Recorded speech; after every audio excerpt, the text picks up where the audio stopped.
Over the past 5 years, I have read north of 40 sales books. Here's what actually works to fill the funnel and close deals. Up first, we have New Sales Simplified by Mike Weinberg, one of the best sales books of all time, the first sales book I ever read.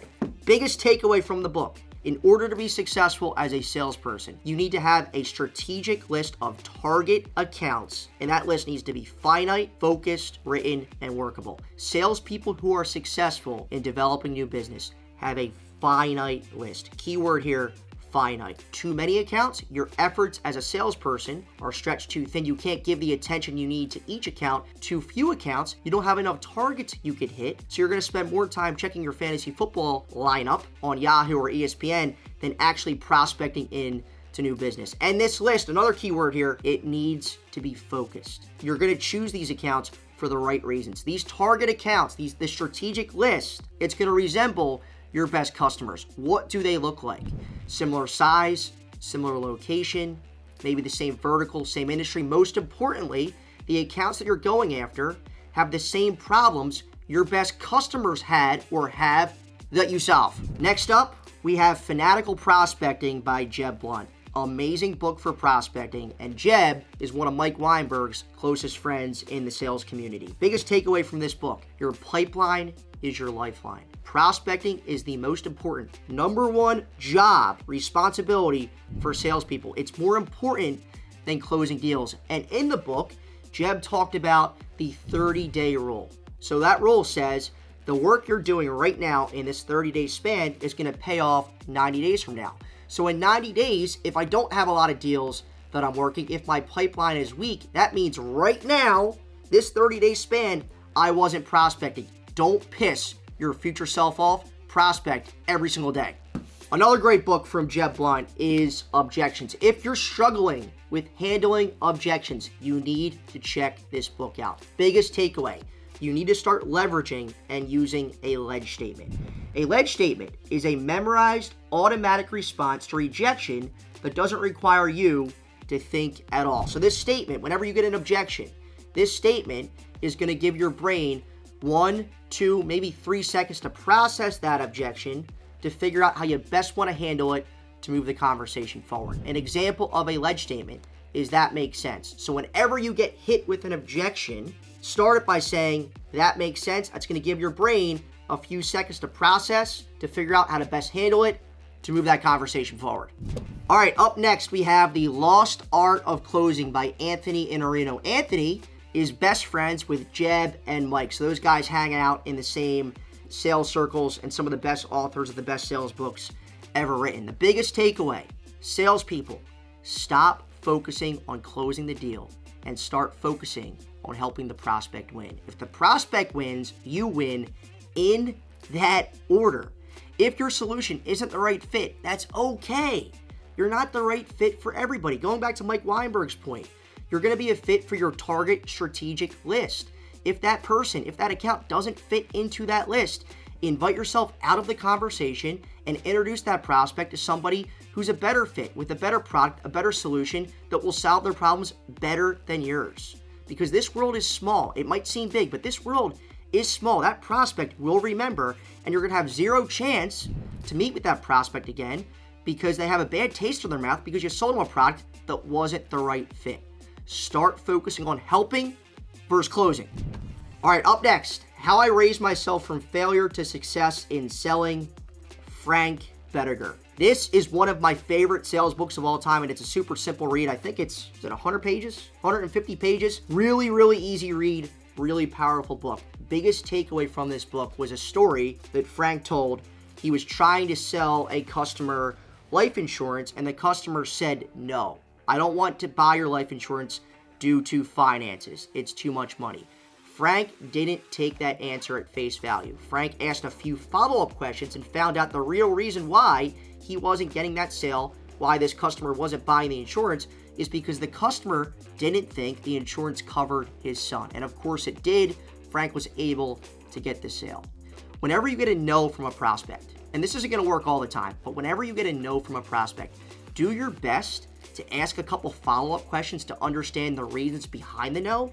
If you understand all the reasons behind the no, you could turn that no into a yes. And again, it's not going to work every time, but it's going to work a lot of the times. A no isn't always a no. Find out why. Up next, we have The Deal Maker by Mauricio Umansky. Hopefully you know Mauricio because he's the best real estate agent in the entire country and not because of being featured on The Real Housewives of Beverly Hills. I think it's that one. My mom watches it all the time, but his wife is on that show.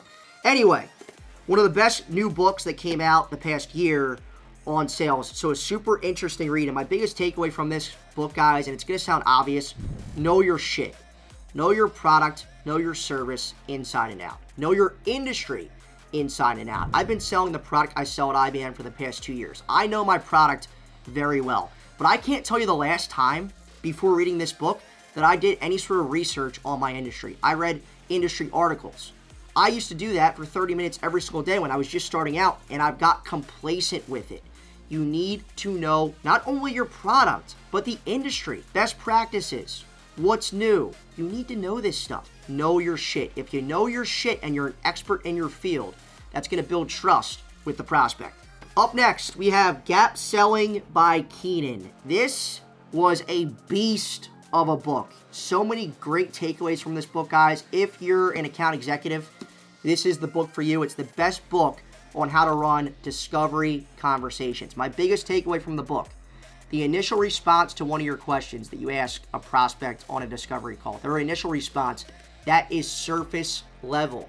You need to peel back their response like an onion. Ask 2, 3, 4 follow-up questions to fully understand the problem, to understand the impact, understand who it's impacting, what sort of business outcomes this is impacting. You need to understand the full picture of the problem.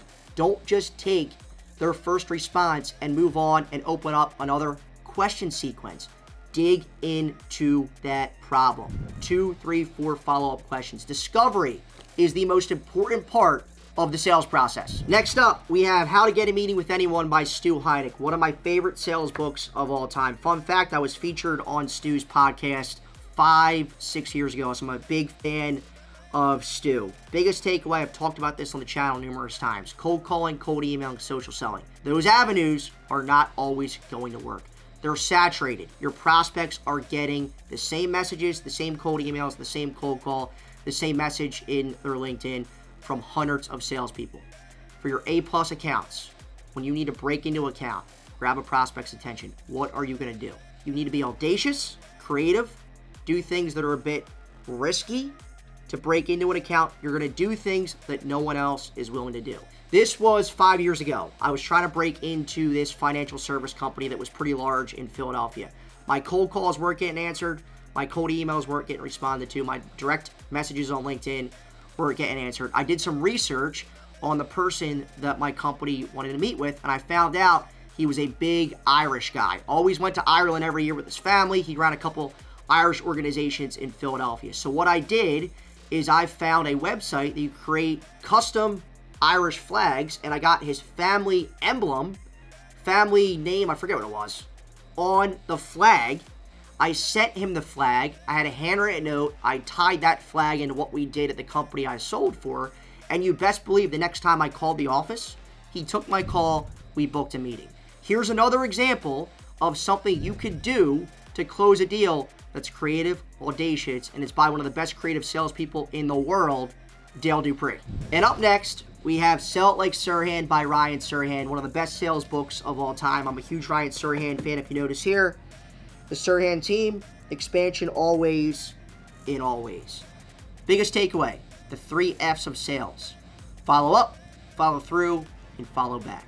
When you meet somebody at the grocery store that's a potential client, or at a networking event, where a lead comes your way from your website, follow up consistently to stay top of mind. Follow through. Do what you say you're going to do. If you tell a prospect you're going to send them a quote in 15 minutes, send the quote in 15 minutes, don't forget, and send it tomorrow. And then follow back. The folks you already sold to 6 months from now, go back to them. Wish them a happy birthday. Send them a nice handwritten note that you noticed they were just on vacation. Or send them a handwritten note that you noticed it was a work anniversary. Those little things go a long way in continuing to build those relationships, which will lead to more business and referrals. There you have it, guys. Those are some of my biggest takeaways from all the sales books I've read. Like I said, I've read north of 40. These are probably my 9 to 10 favorite sales books. If you buy any of these sales books, don't just read them and forget. Pick one key takeaway and implement that into your business today, and I guarantee you will kill it and be very successful. And check out this video right here, guys. If you do run discovery calls, if you do run demos, it's the ultimate discovery call script and demo guide to a 40% close rate. Thank you so much for watching, guys. We appreciate it.